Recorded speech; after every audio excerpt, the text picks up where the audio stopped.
Hello everyone, good evening guys, and welcome to the YouTube channel of PRATHAM Test Prep. Myself Juhi Sharma, and here we are with yet another current affairs session wherein we'll cover the current affairs from the 1st of September to the 3rd of September. Now, if you guys are not already aware, these current affairs sessions gets conducted on every Monday and Friday at 8:30 p.m. Right, every Monday and Friday at 8:30 p.m. these current affairs sessions gets conducted. Alright, and in these current affairs sessions we cover the current affairs of the past 2 to 3 days. Yes, now for you guys, if you guys are not aware of the fact that these sessions are a part of a series which is known as Current Affairs SAMVAD. Yes, there is this particular series which is going on, and you can even find the playlist for the same on PRATHAM Test Prep's YouTube channel, which is known as Current Affairs SAMVAD. And on this Current Affairs SAMVAD series, you will find all the episodes of the current affairs that we have conducted so far for you all. So if you are new over here, subscribe to the channel, hit that like button. It basically motivates all of us to go live and to upload informative content for you all, specifically curated for undergraduate entrances like CLAT, AILET, CUET, IPM. I am Indore, I am Rohtak, I am Ranchi, I am Bodh Gaya, and all the other entrances like Christ, Xavier's, etc. Alright, so without wasting too much of time, let's quickly dive into the session. And before that, as a ritual goes, let's quickly see the quote for the day. The quote for today is, "Learning allows us to make sense of the world around us, the world inside of us, and the world where we fit within the world." Right, so this is what learning allows us, and this is the kind of exposure that learning gives us. And with this, let's see the first news of the day.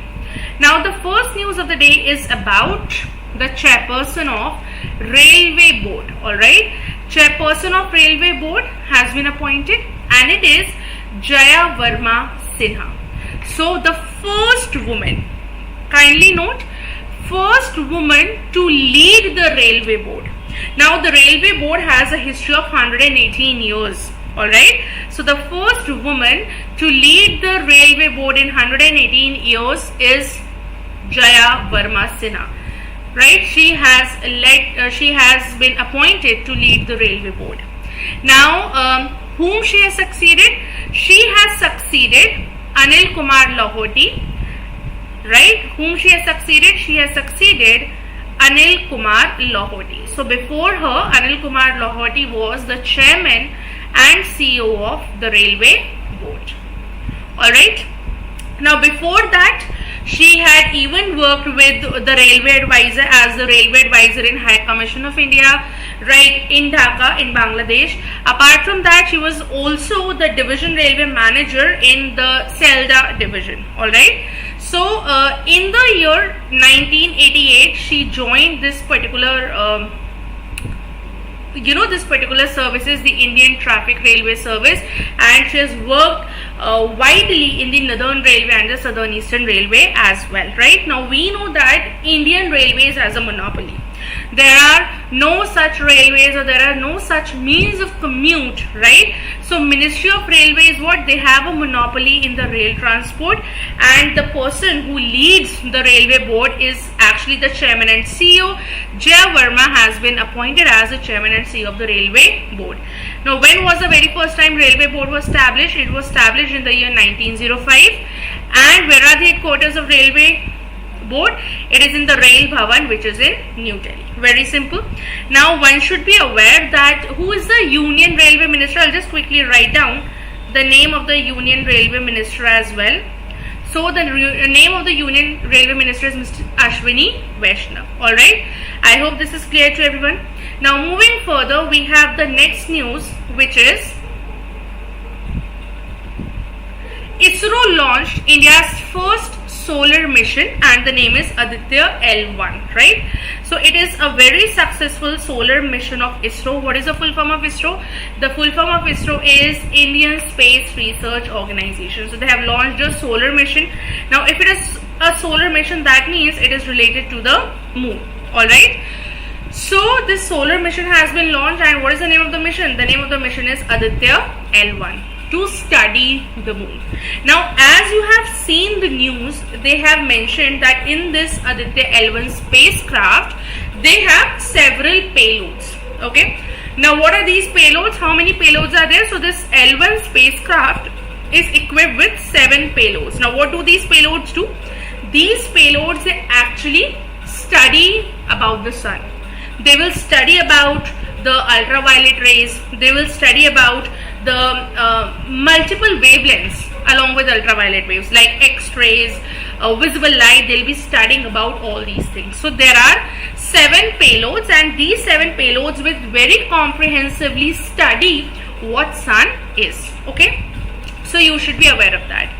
Now, this particular spacecraft, right, it has designed to study what? To design to study the sun from a distance of 1.5 million kilometer away. Now, this particular spacecraft, it will not land on the sun. It will study about the sun from 1.5 million kilometers away, because obviously it is practically not possible for any spacecraft to go very close to the sun, because the sun is a huge ball of heat, gas and fire, right? So this particular spacecraft will study the sun from a distance of 1.5 million kilometer. I hope this is clear. Now, this spacecraft is actually placed in an orbit. Okay, there is this particular orbit in which this spacecraft has been placed. Now, it is a precise elliptical orbit. Now, what is an elliptical orbit? This is an elliptical orbit, right? This shape, the shape of all the planets also. If you see, all the planets revolve around the sun. So all the planets revolve around the sun in an elliptical orbit. They don't revolve in a round motion. They have an elliptical orbit. They have elongated elliptical orbit. So that's how this particular spacecraft has been placed in an elliptical orbit, and the dimensions of it is 235 kilometers into 19,500 kilometers. That is the approximate dimension of this elliptical orbit. Okay, these dimensions, this is what the dimension of these orbit is. Okay, so for example, this is the elliptical orbit, these are the dimensions. Okay, this is how this particular thing has been placed. Now, the spacecraft will do what? The spacecraft will actually revolve around the sun. The spacecraft will actually study about different things of the sun, right? And it will do it until it reaches a halo orbit.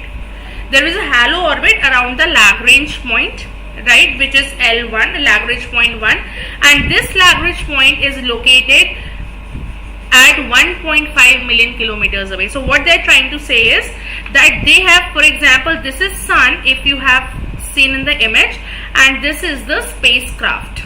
Okay, now this spacecraft is actually located at 1.5 million kilometers away from the earth, and this about this Lagrange point. Okay, now this spacecraft will be gradually be raised through a series of maneuvers that the ISRO team will do until it reaches the halo orbit, right? And the halo orbit is around what? Around those Lagrange points. Okay, and that Lagrange point is located at 1.5 million kilometers away from the earth. Alright, now what is the Lagrange point? Lagrange point is actually a point for two-body gravitational system. Okay, now on earth what we have is, on earth we have a one-body gravitational system, but that doesn't happen in the space. There are two-body gravitational system, and what are the two bodies? The two bodies we have is the sun and the earth. Okay, so to study about those two bodies, okay, so these points, if you see these 2 points, here is this one point and here is our earth.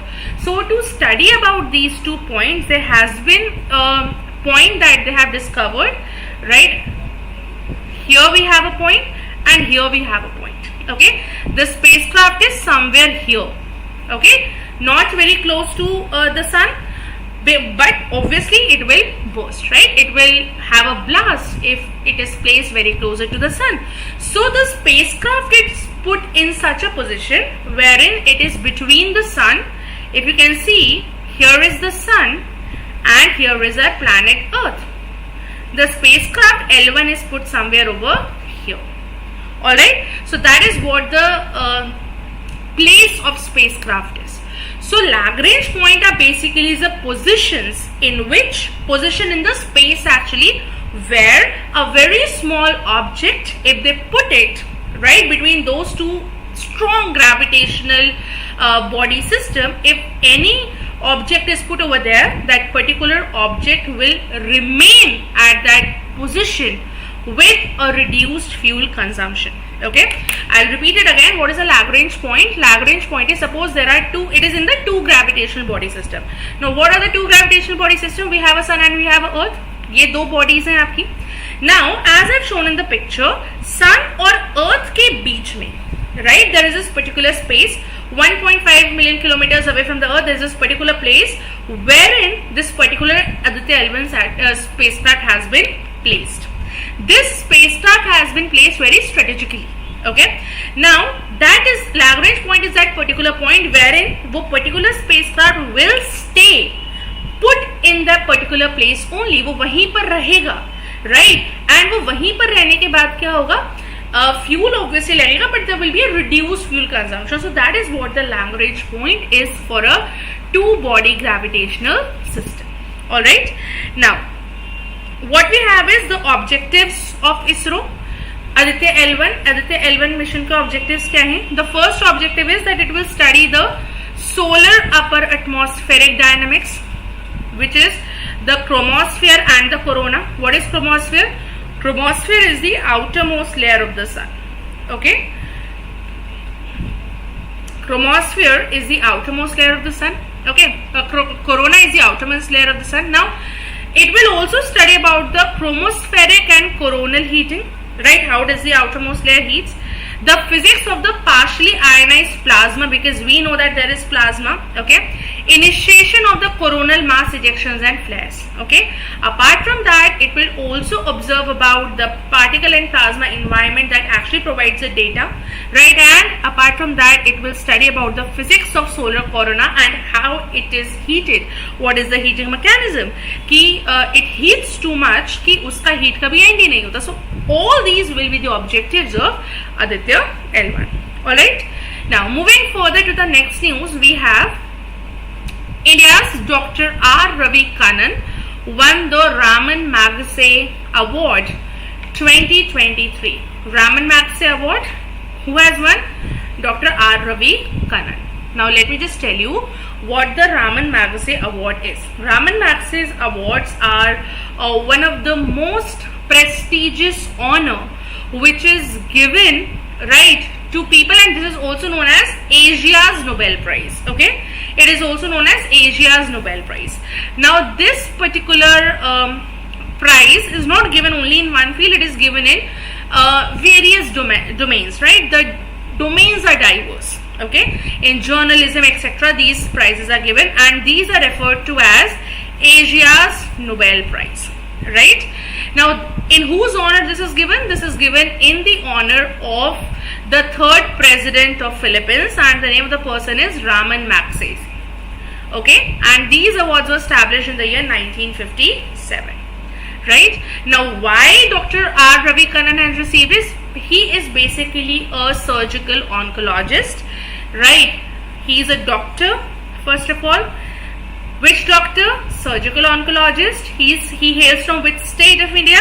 He hails from Assam, right? And he has been honored for his remarkable contribution for cancer treatment in Assam.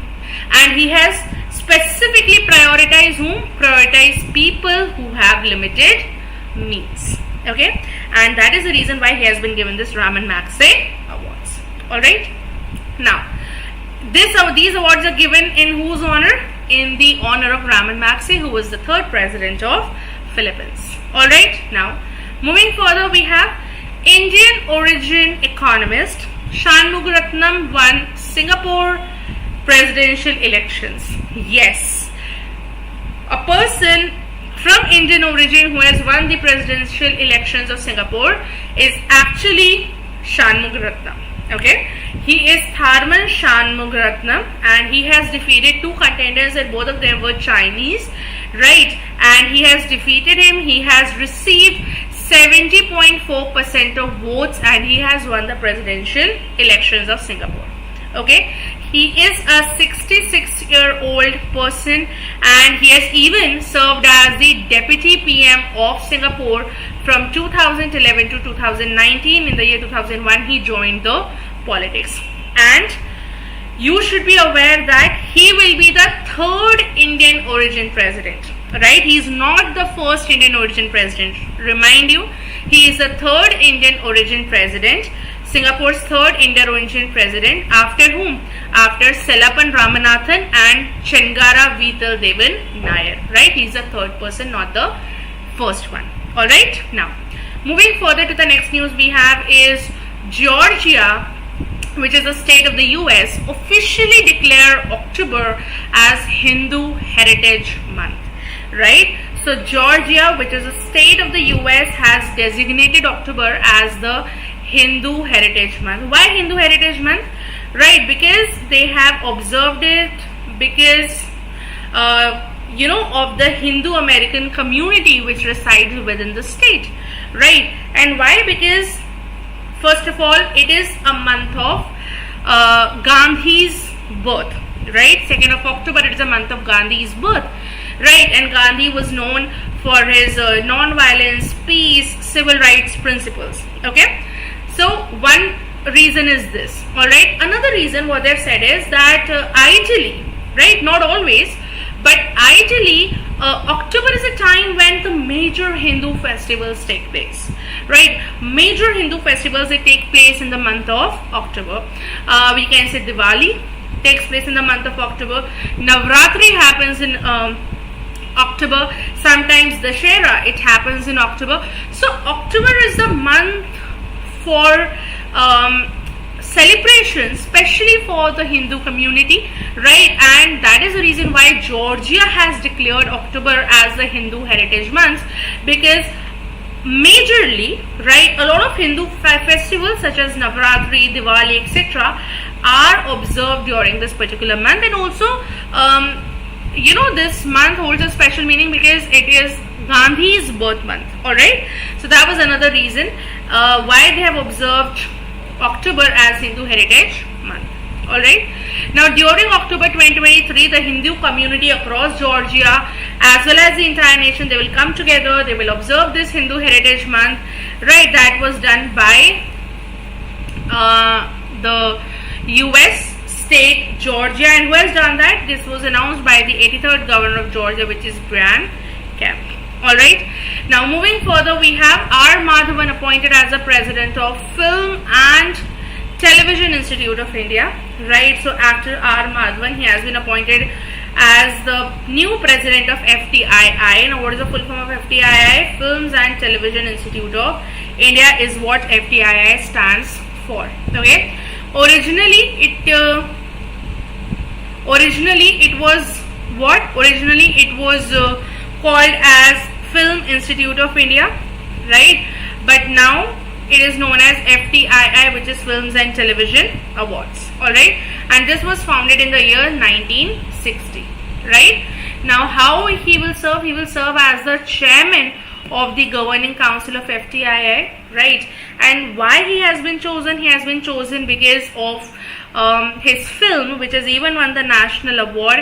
And as I've discussed in the last session also, his film was Rocketry, the Nambi Effect, right? And this particular film got the Best Feature Film Award in the 69th National Film Awards. Alright, now moving further to the last news of the day that we have is CCI, which is Competition Commission of India, approved the merger of Tata SIA, right? And what? And SIA into Air India, basically, right? What is Tata SIA? Tata SIA is basically the Singapore Airlines, right? It was a joint venture between Singapore Airlines and the Tata Group. So they have, approved the merger of Tata SIA Airlines into Air India. And this has been done by who? This has been done by Competition Commission of India. Now, Competition Commission of India, it is basically a competition regulator, right? And this was established in 2003. However, fully functional became in 2009. And what they do is they basically make very proactive judgments, right? And they actually creates that very healthy competitive environment within the Indian economy, right? Engaging all the stakeholders, government, and even the international jurisdiction. That is what CCI does, right? And what CCI has done, CCI has actually given a green signal. They have actually approved the merger of Tata Singapore Airlines, right, earlier, which operates under Vistara brand, with Air India, which is a subsidiary of Tata Sons Private Limited. So this landmark merger will also involve the acquisition of Singapore Airlines into the entire merged entity, right? So what is TSAL? TSAL is actually Tata Singapore Airlines Limited. It is actually a joint venture between Tata Group and the Singapore Airlines, in which Tata Group holds 51% of stakes, right? So in this particular merger, now in this particular merged entity, now they have Air India also, which has been merged under this. Okay, now by this we have covered all the important news that had happened from the 1st of September to the 3rd of September. Thank you so much guys for staying tuned. Give this video a thumbs up, like this video, subscribe to Pratham Test Prep's channel if you haven't done already, and I shall be seeing you super soon in the next video session, hopefully on Friday or on Monday. Till then, take care, bye bye, stay safe, and good luck.